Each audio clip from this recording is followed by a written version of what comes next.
by locking them into a system where AI is not allowed is like locking people in outside of the internet, right? Internet has a lot of false information. Internet stops you from thinking, stops you from reading. Right. So maybe the professor from the old days could have said, don't use internet when you do your research, right? Yeah. You Go should to the library. Go to the library. But I think if you're trying to ban AI on that front, it's pretty much like doing that. So the only way forward is embracing it.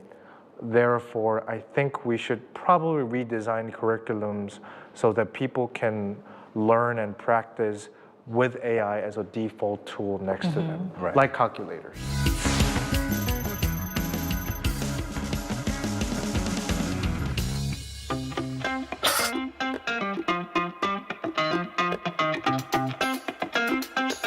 Austin.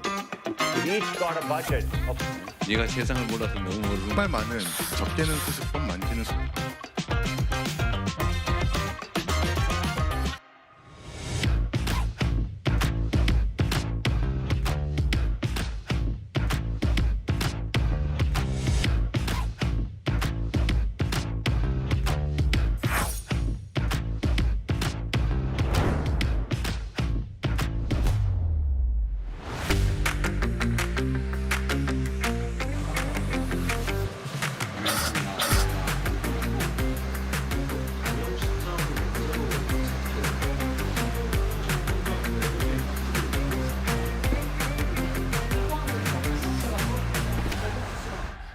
AICC solution stands for the AI Contact Center solution, and this solution automatically responds to customers' inquiries by itself.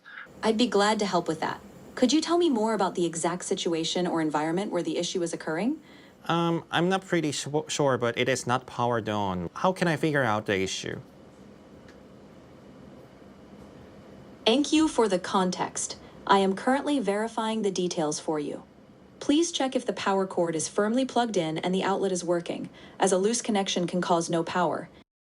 A lot of companies in Korea, including the commerce area, finance area, a lot of industries in Korea, customer service fields have to deal with a lot of variety of customer solutions daily, weekly, and 24/7.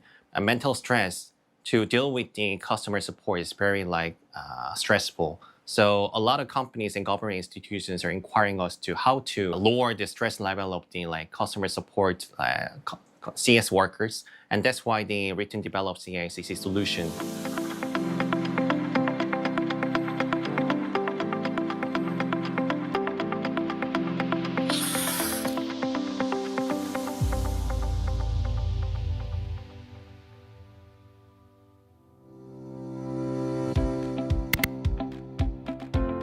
Our next step might be we don't know what different types of services will be developed in the future, but we will still aim to develop the solutions and services that can penetrate into the every people's daily lives.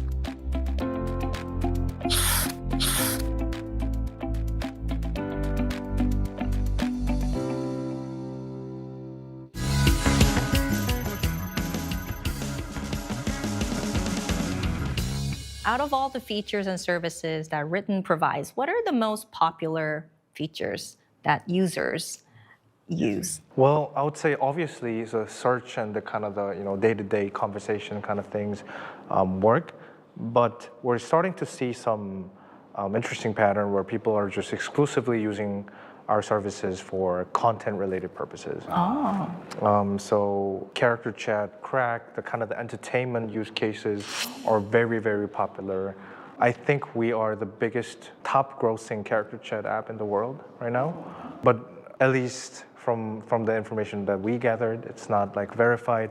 But also, we're seeing the scenarios where we started to see more usage on memes, kind of the English learning use cases. Right. And we're seeing use cases that are outside of the typical productivity that's starting to grow more. So I think the initial boom started with productivity, but then we're seeing now more into fun, learning, content, entertainment kind of a use case is growing. But I am very curious about that. Like on the user's point, the most attractive part of the written is it is free, right? So in such competitive industry, I'm really curious about how you can keep offering the service for free and still run a sustainable business model. I think there is two sides of things. There are free side of the product, but there is also products where people pay, right? Like crack or like the B2B services. So it's about keeping the balance. We can lose money on the free side of things as long as we make enough margins on things where we make money. Right? So I think it's about creating that right balance of portfolio of products where there's a cost center versus where there's key revenue sources, and you sort of try to balance them out. And I think that's the most important thing. Yeah. Final question. As Written moves towards becoming an everyday AI super app, what kind of future do you envision for users to have? As we move forward, I think we will focus more on the content-y stuff. So the area that's, content-y, soft, learning, fun, entertainment, we would focus a lot more on those use cases. And I think on a lot of the productivity domains, I don't know if people would need that, right? In long run. Because if AIs do the work from the beginning till the end, maybe we don't need a whole lot of productivity tools for regular people. So I think the content side, entertainment side of things would become way bigger than we think it will be. So we would focus a lot on those, and we would focus on the B2B side of things where the work, the production and will take place. Instead of building like tools that sort of exist in the middle, which are a lot of the productivity tools. We would just directly transform how companies work instead. Wow, that's really fascinating. Well, thank you so much for sharing your insights today. Thank you. Thank you. Thank you. Well, that's all for today. Join us again next time as I return with Dr. Kong to sit down with another leader shaping Korea's AI future. Thanks for watching.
from all over the world. Local consumer prices continue to hover at the 2% since rate in April. Turning to robots to allow the visually impaired the chance to better indulge in cultural experiences. Like the number of hybrid cars registered in South Korea has surpassed 2 million with this locally developed Nuri rocket.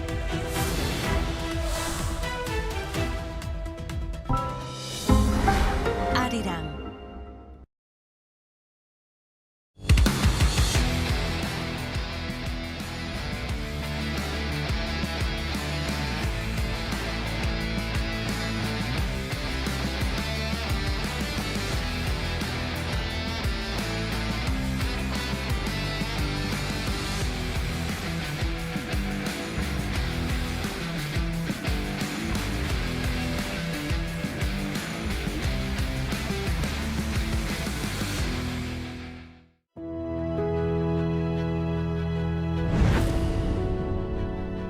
The moment we wear it, our spirits lift.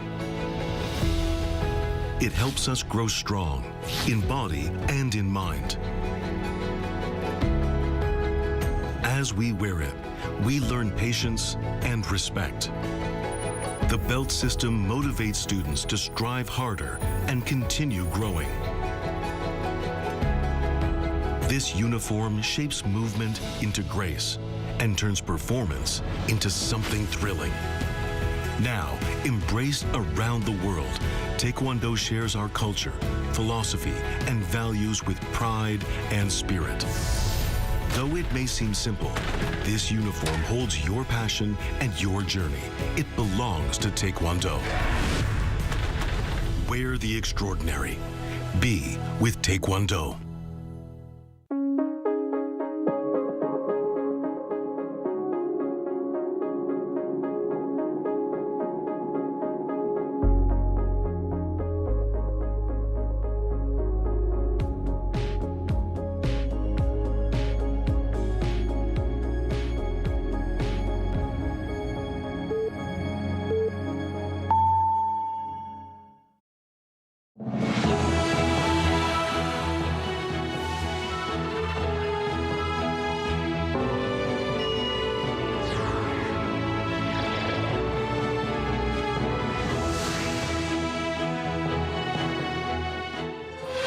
The South Korean police are on the outlook for secondary fraud and damage from massive user data leakage at e-commerce giant Coupang. Consumers are seeking class action lawsuits, both in the country and in the U.S. for compensation. The U.S. and China have gotten rid of references to North Korea's denuclearization from their major security documents. There are voices of concern that Washington is no longer prioritizing Korean Peninsula issues. New data shows people with a migration background account for more than 5% of South Korea's total population in 2024, a figure that's expected to help the country identify policy targets. Authorities continue to respond to the massive leakage of data of e-commerce Coupang's users. Police say they are on the lookout for potential secondary damages, such as a financial fraud. Our Oh Seong has the latest. Police authorities are now monitoring in real time for any secondary damage arising from the recent customer data leak at e-commerce company Coupang. In a press conference Monday, the National Police Agency said it is conducting daily real-time checks to trace potential cases, including voice phishing, impersonation attempts, and financial fraud. Police have obtained Coupang server logs voluntarily submitted by the company and are currently tracing the IP address used in the breach. No cases of large-scale secondary harm have been identified yet, but police warn that the risk remains due to the volume and sensitivity of leaked information. Believed to have been extracted over several months since June, the data revealed the names, phone numbers, addresses, and purchase histories of 33.7 million user accounts, making it one of the most significant personal information incidents involving a domestic platform. While Coupang has reiterated that payment information and passwords were encrypted and not part of the compromised dataset, its delayed responses have intensified public criticism. As of Monday, a domestic class action suit is being organised, with an estimated 650,000 people involved. A separate filing is in the works in the United States, where Coupang is headquartered, seeking punitive damages under US privacy and consumer protection law. Insurance coverage is also under scrutiny. Coupang and SK Telecom, which experienced a separate data leak earlier this year, are currently covered by 10 billion won or $6.8 million in privacy liability insurance. Critics argue that amount does little to protect users given the scale of Korea's digital platforms. Amid rising criticism, insurance sector actors have formally proposed to the Personal Information Protection Commission that the minimum coverage requirement for large corporations be raised tenfold. Meanwhile, the government on Sunday announced measures to reform the country's cybersecurity certification system following a string of major data leaks at companies that had already passed official security checks. To ensure the safe handling of personal data, telecom operators and major online platforms will face tighter evaluation criteria. The government will also strengthen inspections, expand technical testing, and increase accountability for firms. Presidential Chief of Staff Kang Won-sik on Monday ordered immediate action to prevent secondary damage from the major data leak at Coupang. During a senior aides meeting at the presidential office, Kang said the situation was causing growing anxiety among the public. He warned that Coupang must clearly present how it intends to take responsibility should damage occur. Oh Soo-young, Arirang News. In a break with the past, both the U.S. and China made no mention of the denuclearization of the Korean Peninsula in their recently unveiled defense policy papers. Our Kim Bo-kyung tells us more. Both the U.S. and China made no mention of North Korea nor its denuclearization in their recently released security manifestos. According to the South China Morning Post on Saturday, China's military white paper released in late November omitted the term denuclearization of the Korean Peninsula. Marking an update of a 2005 version, it said that China adopts an impartial stance and adheres to the right approach of working for peace and stability on the peninsula and the resolution of Korean Peninsula issues through political means, instead of mentioning how it supports the denuclearization of it. The new U.S. national security strategy released by the White House on Friday local time failed to mention denuclearization of the peninsula as well. In the document released during the former President Joe Biden administration in 2022, the NSS mentioned Pyongyang 3 times, saying it would pursue diplomacy for the complete denuclearization of the peninsula while strengthening extended deterrence. The one released in 2017 from Trump's first administration also mentioned North Korea 17 times, saying the U.S. would work with allies and partners to achieve CVID of the peninsula. The omissions have raised concerns, with some viewing it as the peninsula issue being deprioritized by Washington. One expert says the importance of dealing with peninsula issue has been waning in the U.S. for some time, adding that there could be many more reasons. Trump could think that the denuclearization issue could be a potential stumbling block to U.S.-North Korea summit diplomacy. Also, Trump is now looking for a grand bargain with China, not just on trade, tariffs, and economic issues, but also bringing nuclear controls and broader security concerns to the table. Though acting U.S. Ambassador to South Korea Kevin Kim reaffirmed on Monday that Pyongyang's complete denuclearization remains a shared policy with the South, the expert says Trump could be considering peninsula issues as a pawn on a chessboard for him to bargain with China, though some hawkish traditional foreign policymakers who believe it is important to keep China in check might disagree with him. Now all eyes are on the National Defense Strategy that will be released based on the NSS to see whether it will mention peninsula issues. Kim Bo-kyung, Arirang News.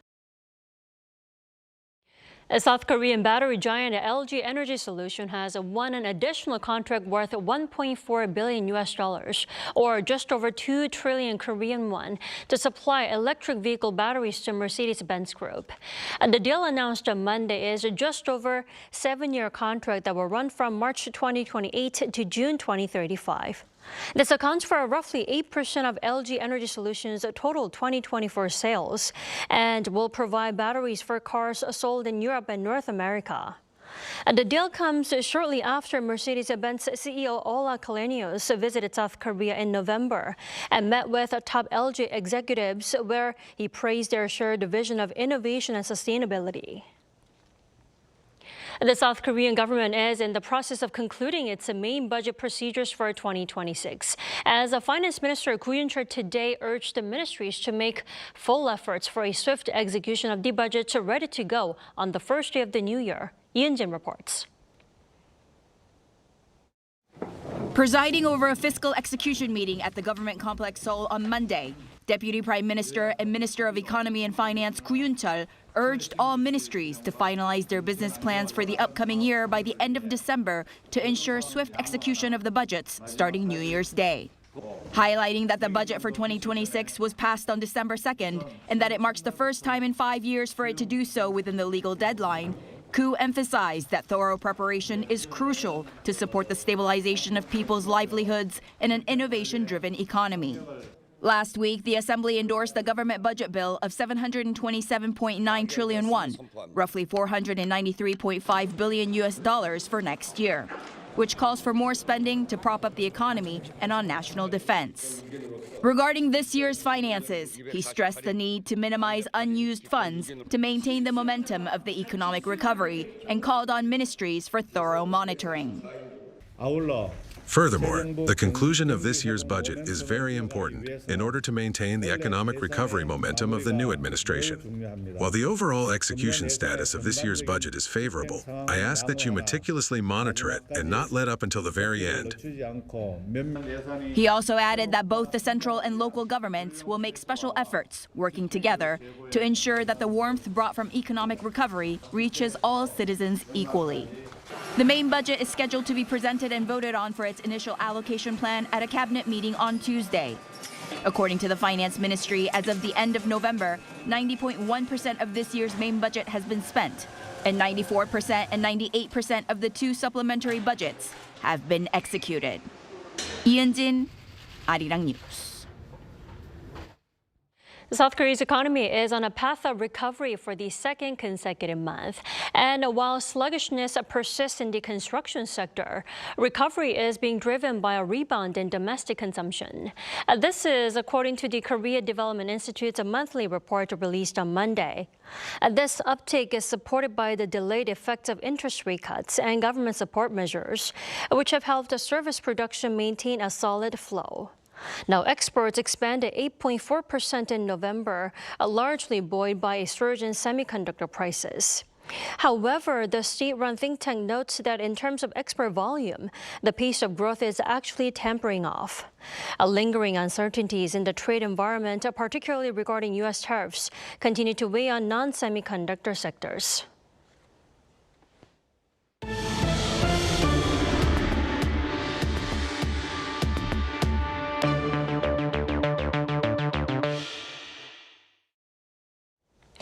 President Lee Jae-myung says South Korea's heavy concentration of population and resources in the capital region has now reached a point where it's hindering the country's growth. 대한민국은 그동안에 수도권 중심의 일극 체제를 통해서 성장 전략을 추진해 왔고 상당한 성과를 냈던 건 역사적 사실입니다. 최근에 수도권 집중이 지나치게 강화되면서 오히려 이제는 성장의 잠재력을 좀 훼손하는 상황이에요. He made the remarks at a policy briefing by the Presidential Committee for Decentralization and Balanced Development on Monday. There, committee chairman Kim Kyung-soo said reviving local economies is critical, calling for regulatory reform to attract major companies and investment to regions outside the capital. Also highlighted were plans to expand nationwide rail and road networks to improve accessibility, along with budget support and tax incentives. South Korea continues to see a structural shift in its demographics. For the first time, the number of residents with a migrant background has surpassed 5% of the total population. The government released these figures using a new, comprehensive statistical method to better capture the reality of this growing community, which is increasingly concentrated around the nation's industrial hubs. Kim Do-yeon reports. South Korea is diversifying at a fast pace, with 1 out of 20 people in the nation having a migrant background. According to the Ministry of Data and Statistics on Monday, the number of these people reached a record 2.715 million in 2024, up 5.2% from 2023. This also represents 5.2% of the total population, a threshold often cited by experts as the beginning of a multicultural society. The ratio grew even faster due to the Korean native population remaining stagnant. Under the ministry, the term migrant background constitutes 4 groups of people: foreign nationals who stay in South Korea for more than 3 months, naturalized citizens, second-generation immigrants, and those previously in statistical blind spots such as North Korean defectors. To capture these figures, the government utilized a new register census method for the first time and aggregated administrative data from 13 agencies, including the Justice Ministry. The biggest significance is that these are the first statistics to cover the entire population with a migration background residing in Korea. We can now identify policy targets, such as North Korean defectors or children of undocumented residents that were previously in blind spots. Critically, this population is young. Nearly 82% are in the productive working age range, providing a vital cushion for the country's shrinking workforce. Officials attribute the rapid surge to specific economic needs. A dramatic shift is already visible in the next generation. For young people under 24, Vietnam has overtaken China as the most common country of origin, accounting for 27.2%. The rise is largely due to the inflow of foreign workers and international students. We are also seeing natural growth as these residents settle down, form families, and have children. This is evident in the regional breakdown. The data reveals a heavy concentration in the capital region, where 56.8% of the migrant population resides. Specifically, cities like Ansan, Hwasong, and Siheung in Gyeonggi-do province have the highest numbers. The ministry explained that foreign workers are flocking to these areas because they are home to major industrial complexes, essentially making the map of the migrant population a mirror of the manufacturing sector. Kim Do-yeon, Arirang News. Today, 108 judges nationwide gathered to discuss their views on the ruling bloc's push for judicial reform. As the regular session at the National Assembly heads towards its end, stakeholders continue to raise their opinions on the most contentious issues. Our political correspondent An Sung-jin reports. As the ruling bloc continues to push for judicial reform, judges across the country gathered to discuss the matter. 108 judges out of the total of 126 attended the National Judges Representative Conference on Monday, either online or in person. This biannual meeting is composed of judges elected from courts of all levels and serves to garner opinions from frontline judges on the judicial administration and judicial independence. It also hopes to contribute to restoring trust in the judiciary and improving the judicial system. Several important bills concerning the judicial system are currently under debate in the National Assembly, and their impact on the public will be significant. I believe it is our responsibility to explain the perspectives of the judges. The 2 main agenda items were judicial reform and the changes to the appointment and evaluation of judges. The meeting also further discussed other items, including the composition of a judicial administration committee and the creation of a special court dedicated to insurrection. Earlier on the same day, the ruling Democratic Party and the main opposition People Power Party had spoken up regarding judicial reform as well. The main focus of the December extraordinary session will be on the judicial reform bills and the proposal to establish a special court for insurrection cases. This session will be a moment for legislation aimed at improving people's livelihoods. The DP rammed through the Special Insurrection Court and Judicial Distortion Bill in the Legislation and Judiciary Committee. Presidents of courts nationwide have raised strong concerns about the unconstitutionality. As debates intensify both inside and outside the National Assembly, the path forward for judicial reform remains uncertain. Continued dialogue among judges, lawmakers, and the public will play a decisive role in shaping the final outcome. An Sung-jin, Arirang News. South Korea's indigenously developed space launch vehicle Nuri deployed 13 satellites last month, and a milestone was set as all 12 CUBE satellites and a main one successfully established communication with the ground stations. According to developers, including the Korea Aerospace Research Institute, communication was made with the last 3 CUBE satellites, following confirmed contact with the other 9 CUBEs last week. The main satellite established communication with South Korea's King Sejong Station in Antarctica shortly after the rocket launch on November 27th.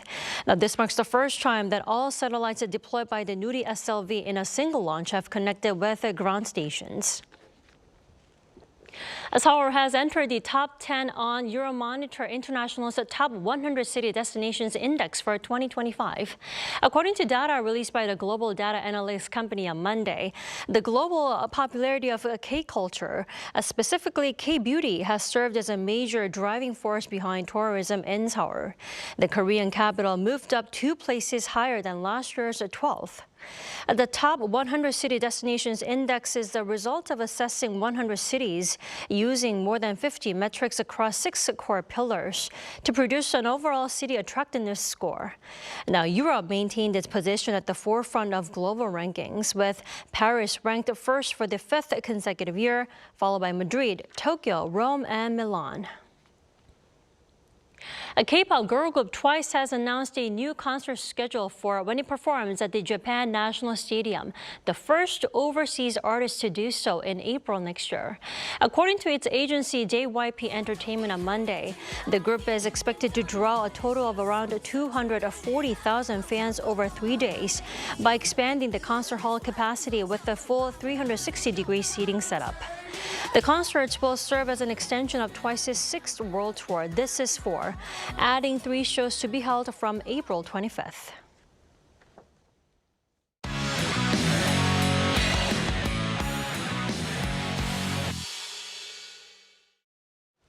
It is time now to take a look at what's been happening in the world of sports. For that, we have our sports editor, Paul Nitz, joining us in the studio. Welcome back, Paul. Thank you. Hello. Paul, let's begin with the big news from the weekend, the World Cup draw. South Korea has avoided the group of death, apparently. Yes, right. South Korea are in Group A, along with Mexico, South Africa, and the winner of a Euro playoff. Right. On Friday, local time in Washington, D.C., the draw was made for next year's FIFA World Cup. South Korea were drawn against one of the host nations, Mexico, so will play all of their group matches in the Mexican heat. The playoffs will take place in March next year. The 4th team in Group A will be one of Denmark, North Macedonia, the Republic of Ireland, or the Czech Republic. The way the draw works, too, also means that there could be the first ever World Cup meeting with Japan in the knockouts, but it would mean that one of the 2 teams would need to finish first in their group. Korea's games will either start at 11 a.m. or 10 a.m. here, starting with the European side on June 12th. The very first match of the World Cup will be Mexico versus South Africa on June 11th local time. You know, World Cup is still 6 months away, but I'm sure it'll come around very quickly. Now, staying with football, the K-League promotion playoffs will conclude tonight, I understand. Yes, a little later than scheduled. Suwon FC of K-League 1 versus Bucheon FC 1995 of K-League 2 got underway at 7 p.m. this evening. It is currently 3-0 to Bucheon, 4-0 on aggregate, but the match should have gone ahead yesterday. Heavy snowfall on Thursday meant the first leg was rescheduled to Friday, with K-League 2 side Bucheon earning a 1-0 win via a Rodrigo Bassani goal. There must be 48 hours between games, so the second leg was moved to tonight. Bucheon are aiming to reach K-League 1 for the very first time. On Sunday, the other playoff did go ahead. Jeju SK earned a 2-0 second leg win over Suwon Blue Wings to seal safety via goals from Kim Sung-sop and Italo Moreira. It means giant Suwon Blue Wings will have a 3rd season in K-League 2. They got off to a nightmare start too, with a goal going in the first minute to make it 2-0 on aggregate. Manager Byung Sung-man offered to resign afterwards. You know, K-League T is just so hard to get out of. Now, moving on to speed skating, now some master medals for South Korea. Yes, 1 silver and 1 bronze. They came in the ISU World Cup stop in the Netherlands on Sunday, local time. Jung Jae-won won silver with a time of 7 minutes, 25.568 seconds. It was his second in as many months, having also won silver in November. In Canada, he had the fastest split over the final lap at 24.06 seconds. Park Ji-soo won bronze with a time of 8 minutes 8.285 seconds for what was her first ever ISU World Cup medal. The stop in the Netherlands was number 3 of 5 this season. Up next is Norway this weekend, then Germany in January. I see. Now, to fencing, a World Cup medal in épée. Yes, that's right. Im Tae-hee won an FIE bronze medal at an International Fencing Federation World Cup event in Vancouver on Sunday, local time. Im Tae-hee came in 3rd in the individual épée event. Im beat world number 1 and fellow South Korean Song Se-ra 15-12 in the round of 32 en route to the semi-finals. She lost to Italy's Giulia Rizzi, though, who went on to win gold. This was the first time Im had entered an individual event in adult competition. You know, someone to look out for at the next Olympics, perhaps. Thank you for the roundup, Paul. I'll see you next Monday. Thank you. Yeah, see you.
With northwesterly cold winds blowing in, the dust in the air has cleared up and clear skies have appeared in Seoul. Even though we had a mild weekend, the daytime temperature today moved up to only 6 degrees Celsius, roughly 7 degrees lower than yesterday. It will get colder tomorrow morning with -2 degrees Celsius, but will get back up to 7 degrees above the average temperature for this time of year. Around the East Coast areas, dry weather warnings have been in place for a while, especially around the mountainous areas. Strong winds are blowing, so please be extra careful with anything that could cause a wildfire. Tomorrow morning will start cold at -7 degrees in Chuncheon and -3 degrees in Gyeongju. Daily highs will rise up to 9 degrees in Daejeon, Daegu, and Gyeongju, 12 degrees in Jeju. On Thursday, most regions will see rain again. That's all for Korea. Here are the weather conditions around the world.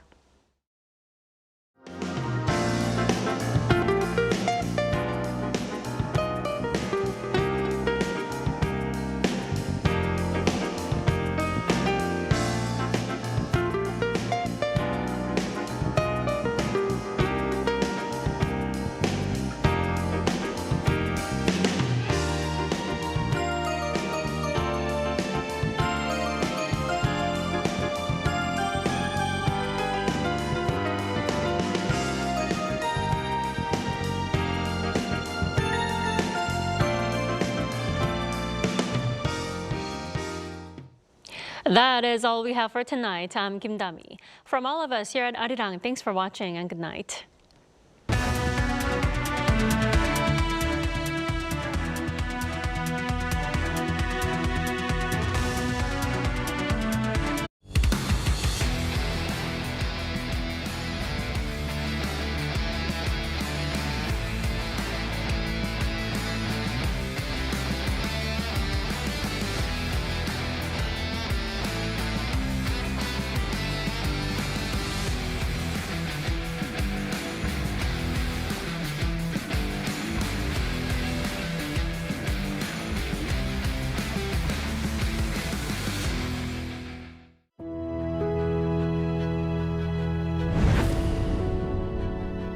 The moment we wear it, our spirits lift. It helps us grow strong in body and in mind. as we wear it, we learn patience and respect. The belt system motivates students to strive harder and continue growing. This uniform shapes movement into grace and turns performance into something thrilling. Now, embraced around the world, Taekwondo shares our culture, philosophy, and values with pride and spirit. Though it may seem simple, this uniform holds your passion and your journey. It belongs to Taekwondo. Wear the extraordinary. Be with Taekwondo.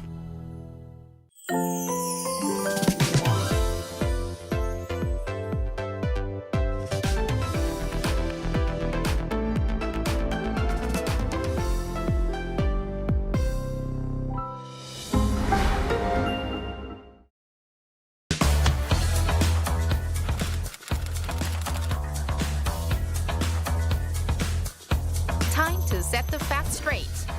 Get Korea right. K-culture is sweeping the globe. K-pop, K-drama, K-movie, K-food, and even K-beauty. Korean cultural content is gaining more and more fans worldwide.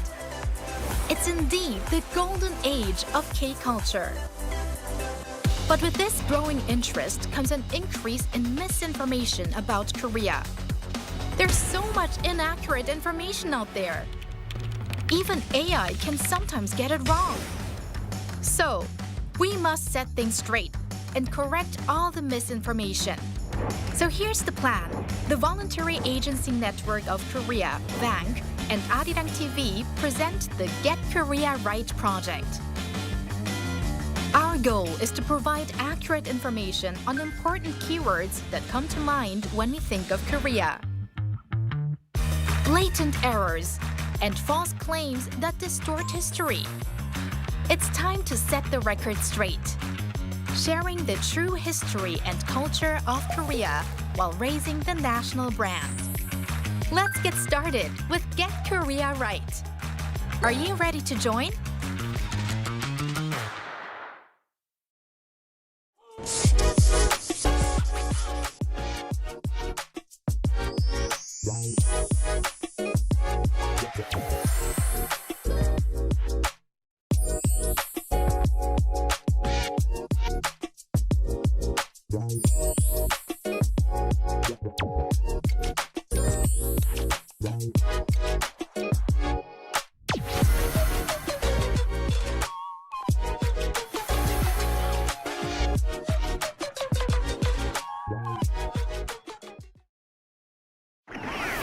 Knock knock!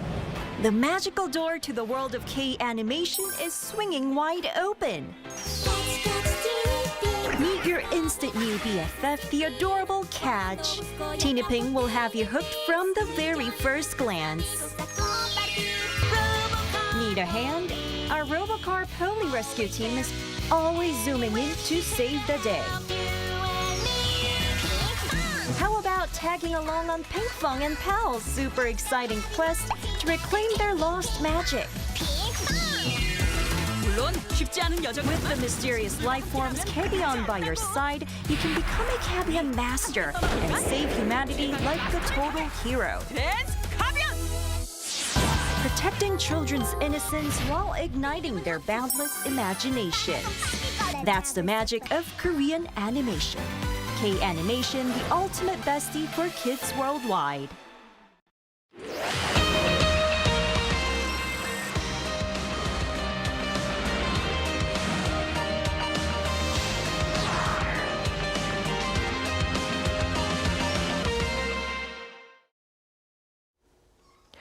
Welcome to Within the Frame, where we bring the most pressing issues across the globe into focus. I'm Kim Mo-gen. Artificial intelligence is advancing at a fast pace. Few could have imagined transforming economies, reshaping industries, and redefining how societies function. But according to the UNDP's latest regional report, the next great divergence, this rapid progress may also be fueling a new kind of global divide. As advanced economies race ahead, developing nations, especially in the Asia-Pacific, risk being left behind. The stakes are high, and the choices made now will shape the digital future for billions. So to help us unpack the findings and explore how global cooperation can help close the AI gap, we are joined by Kani Wignaraja, UN Assistant Secretary General and the UNDP's Regional Director for Asia and the Pacific, here in the studio with us. A big welcome. Thank you. Thank you so much for joining us today. So you're here in South Korea to launch the UNDP's latest report, The Next Great Divergence. I wonder, why was Seoul actually chosen as the second stop after Bangkok? Well, it's because for us, the Republic of Korea is in that group of countries in the Asia-Pacific that is a front runner in this area. So even globally, if you look at it, it's in the top 5 or 6 countries in terms of AI readiness. And for UNDP, the interest is applications when it comes to human development. And I couldn't think of a better partner and a better place in order to make that case. So Seoul must have been a really meaningful choice in that regard. Now, this latest report actually highlights how AI is widening inequality between countries. Could you explain for our viewers what actually do you think is driving this divide, and why is it especially noticeable in the Asia-Pacific region? Well, you know, I mean, through history, of course, countries have had different trajectories, right? And however, when it came to things like poverty reduction or the spread of electricity, right, or education, countries that were lagging behind had more of a chance and more time to catch up.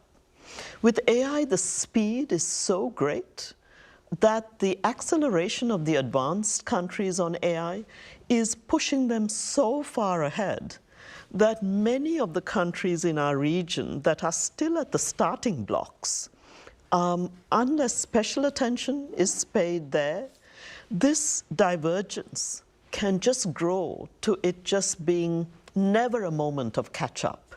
So the report looks at those areas in these countries where today policy and investment choices have to be made if they're going to join what should be a very positive race. So it's not really just about how much access they have, it's about something more structural than that. Absolutely. So if I take a very fundamental issue, countries in the region with very little digital infrastructure, if you don't have access to the internet, or very few in your country have Wi-Fi access, affordable access, how can you layer an economy that is going to be so influenced by digital and AI? If you take just digital public infrastructure, we have countries like Singapore, like Korea, New Zealand, Australia, Japan, India, that has very strong digital public infrastructure. Then you take the other extreme, take Afghanistan, or take some of our small Pacific countries, where this is just yet a dream. So to me, countries that really need some fundamentals is where we'd like to focus, and putting some of those basics in place so that they can at least have some advantage to taking on an AI economy and an AI society. So speaking of financial and capabilities, we hear that you also conducted a global survey on AI, and we wonder how perceptions differed from countries and income levels as well, and what message could that actually send to policymakers as well? So last year, UNDP put out a global human development report on AI, and those surveys and that data is something obviously we've used quite a bit to dig deeper into regional either disparities or where some of the gaps closing. And for me, some of the curious things that came out, and it's in our regional report, is how young people see AI. On the one hand, absolutely excited at the use of AI in their daily lives. At the same time, those very young people in our region, very anxious that AI might take on their first jobs, right? And that they'd be displaced before they even enter the labor market. Now, in the middle are people who feel, well, I can do my banking now easier. I can get my pension or my social security better targeted and quicker. I have access now to health and education, learning, knowledge services that I never had before. But then there's a concern that as agentic AI grows, and especially when you combine it with robotics, people are thinking, oh no, it's coming for my job as well. But what we're seeing is that people and societies that are actually getting ahead and reskilling and learning new skills and taking this on is shaping the way AI influences their households, their economies. Or we sit back, we remain anxious, and it shapes us instead. So it's a mixed situation between excitement, convenience, and also concerns about our living and our jobs. Absolutely. As well. And in fact, I looked at the survey in particular that was conducted here in this country, and you see this contradiction, the contrasts of knowing that there are so many advances here that are benefiting the economy, productivity, learning. At the same time, this worry, is it coming in and confusing the trust with public institutions? Is it actually being helpful to address accountability and look at stronger anti-corruption mechanisms? What about my privacy? Is now my data out there that belongs to some AI chatbot, and am I not in control of my own identity and my own data?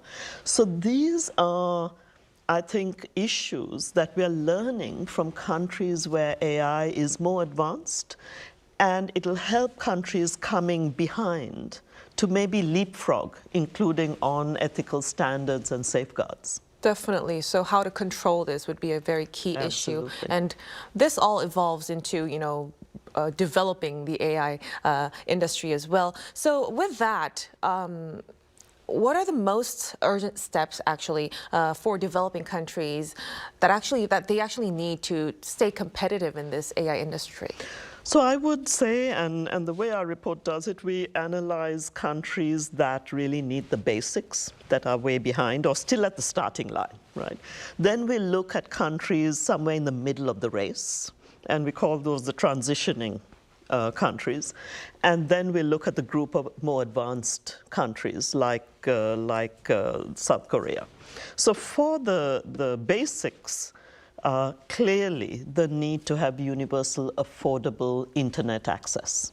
Because without that, really there's very little one can get the benefits from. Yeah. And then again, some basic literacy skills in digital and AI. Just think about it that when we used to say at the UN that it's important that everyone has a universal primary education. Now I would say it's important that everyone, from my grandparents to my children and grandchildren, should have basic digital and AI literacy.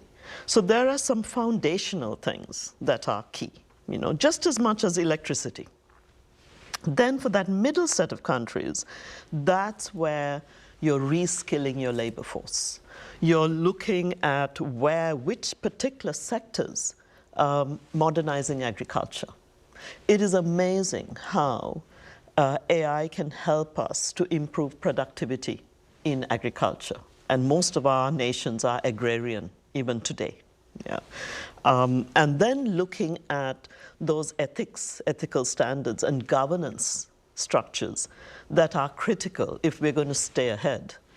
But then I look at this third group, where I would say South Korea is part of that, where the questions are a little bit different, because if you're only looking at a race that involves 4, 5, 6 countries, you're running off on your own and you're leaving the world behind. And just think, how does that help the larger group? So AI to help peace and security, to stabilize and to make sure that the illegal economy that is also run through AI these days, whether there are scam centers, illegal trafficking, that stops. And much more regional and global cooperation, so countries can benefit from Korea, for example, with affordable tech, new capabilities. So that's the way, it's that arc of countries where our thing is take everyone with you. Because when you have big gaps, there's more displacement, there's more violence online, there's more dark economy stuff going on, and we all want to avoid that. So definitely global cooperation Absolutely. is very crucial in this context. But another thing that's notable was that the report, it called for designing AI through the lens of people. Could you elaborate for our viewers, what does that actually mean in practice? Well, I'll take a very strong example of that. So for example, currently, the majority of AI systems are male biased and are biased to higher income people, right?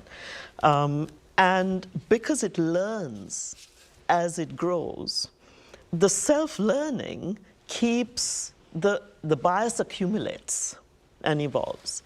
So you'll find that we need in a region in the world where big gap is a gender gap, where women and girls are often the last thought about, but the first to lose their jobs, right? And have much less internet access. In fact, in our region, you'd think this was surprising, but it's close to half of women and girls don't own a smartphone. So it's already we're far behind. And so if AI will start mimicking human behavior with all those biases and discriminations and injustices, to shift that, you really need to put people and the most vulnerable people at the center. So if I ask on insurance, applying AI to the insurance industry, the bias is towards those with good incomes who can afford insurance. But what about the large number of informal workers? In this region, it's about 1.3 billion people who are informal sector workers, often without insurance. So if I want to use AI to improve insurance for those who are not protected, then I've got to break through that bias and actually look at designing AI systems that says, wait, who's the most vulnerable here? So that's the human and human development lens that UNDP brings to this issue. So in order to, further expand cooperation in the sector, we just want to have a quick check on where South Korea's current standing is and how South Korea actually could help as a partner. Oh, it's a very advantageous place that South Korea is in. For one thing, South Korea, in its engagement with UNDP, is still keen, and I hope it stays that way, to keep building fundamentals of governance, peace, and security. Because I think without that, you can't really grow some of the economic advantage that AI brings, or the social advantage that AI brings. So that's one. The second is it's a country that has always put forward some very strong principles and values based on its international cooperation. And that's key. So the fact that there should be more inclusion of people who are left behind. We should be in a country, for example, where we work closely with South Korea, like Afghanistan. We should look at women who are left behind and girls, because their access to education and to employment is less. So that's key. If I look at another country where South Korea and UNDP work closely together in Myanmar. There, it has been, how do you reach those affected both because of the civil war, but also natural disaster, the earthquake, for example. And how do you get to them? And then use AI to make sure that the type of services are more accessible to people otherwise who are not even seen today. So there's lots of ways. It's not just about a technology. It's building institutions, safe regulations, really looking at economic opportunity for the disadvantaged. And a very recent, I'm just coming from Sri Lanka. My goodness, the recent floods, it's just destroyed so much social, physical infrastructure, human infrastructure. And you can never be prepared for this kind of massive onslaught because of climate change. So together with AI, we can help to improve, with Korea's support, better early preparedness and warning, early warning systems, even such massive disasters, and then help to rebuild stronger and better together. That would be a fascinating idea, indeed. In fact, President Lee Jae-myung actually visited the Middle East and Africa as well. And he also emphasized the nation's will to expand AI cooperation with developing nations. How does that actually connect with the UNDP report's message? Very much so, because a lot of this, we say, is not possible without both regional and cross-country, cross-regional collaboration. Now, not every country may agree on the same principles of collaboration. It's a world that's hurting right now in terms of how we cooperate. But I think you just need a group of countries who say, actually, we think there's good North-South and South-South cooperation that can help. Certainly regional cooperation in neighboring spaces, but also international cooperation.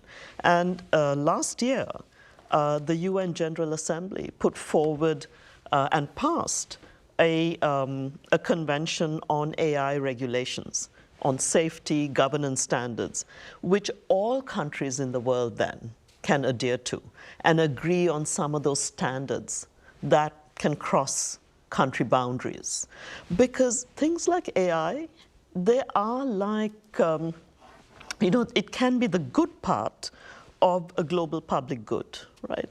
At the same time, it can be a very dangerous, if used badly, for countries that don't have the same rule of law, management structures, public institutions, and trust. So I think the G20 is a very powerful platform on which these messages and support can be reinforced as well. Those global organizations and meetings would be definitely helpful. But you've touched upon Myanmar's example and Afghanistan's example a while ago. Could you tell us a little bit more on how South Korea and the UNDP had worked closely in terms of development in the past years? You know, I'm really proud of the work we do together in tough places like this, because it takes staying power. These are not one-off projects, In these countries, people have been hurting for a long while. So you can't design this project by project. You have to look at a longer time frame. So the staying power is important. But when I think of the work we've done together on helping people recover much faster from economic crashes, from natural calamities like flash floods, like earthquakes. And when I look at things we do now on building better shelters, better schools and clinics, more flood mitigation, and add to that the early warning systems. I look back maybe 40, 50 years when UNDP worked to help rebuild and reconstruct South Korea. And I think that history of that partnership is something way beyond just the ODA. So it's way beyond financial assistance. It comes almost behind this partnership is a relationship of trust and a cultural engagement, I would call it, where one comes together because you believe in the same things, and to help improve the life and the livelihoods of those who are hurting most. That, to me, is what's most precious about this relationship between South Korea and UNDP. So it's great to see those concrete examples, and we will hope to look forward to Korea's role from a recipient to a donor in the near future as well. But looking ahead, we would want to ask, what are the UNDP's top priorities in this region, I would ask, and also what kind of roles do you hope to see Korea play? It's again coming from lessons learned here and elsewhere. So one big area is the need for countries to move into that next generation of economic reforms. But you can't do that without the big governance reforms that underpin it. So managing policy change, making sure that public institutions grow and are more capable, including with AI systems and digital systems. But that space of economic reform with managing through governance systems is a big area. The second is climate. As climate change accelerates, coming in even more on adaptation work and bringing that into some of the most vulnerable communities to climate action is something that's a second major field. I would add to that then the three big accelerators of a digital economy, renewable energy that has to grow and can just be a game changer, and very importantly, affordable finance. So if I come back to the story of Sri Lanka, how can a country destroyed last week by what used to be a once-in-a-100-year kind of collapse of storms, right? How can they be expected to borrow at commercial rates or even non-commercial but still high rates in order to rebuild a country that was just coming out of an economic downturn? So looking at how a South Korea can provide more affordable finance and underpin with new financing instruments all these digital, renewable energy, climate adaptation and economic reform work and skills building. But fundamentally, people have to be able to afford it. Countries have to be able to afford it. That, I would say, is the biggest ask of this next phase of our cooperation. Definitely. So it sounds like there could be a lot of potential ahead for the cooperation between UNDP and South Korea to play a bigger role moving forward. Thank you so much for your insights and for your time tonight, Ms. Wignaraja. Thank you. Such a pleasure. And that'll be all from us on Within the Frame tonight. Be sure to tune in again next time as we continue to explore the stories that matter. Until then, stay informed and engaged.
Where's my PDF report? Convert, merge, edit. When am I supposed to finish all this? Wait! Editor On does all that? I can fix text right in the PDF, black out personal info with one click, convert, merge, and save to the cloud so I can download it on my PC or tablet. Easy. Thanks to Editor On, I'm leaving on time. 한국에서 막 출시한 신상 과자를 바로 한품. 요즘 핫한 K-뷰티템 어딨냐고? 한품. 한국에선 이게 살림 필수템이라고? 한품. 한국 현지 상품을 미국 내 집 앞까지 빠르게 미국에서 못 구하는 한국 상품들이 가득. 한국을 내 품에. 한품.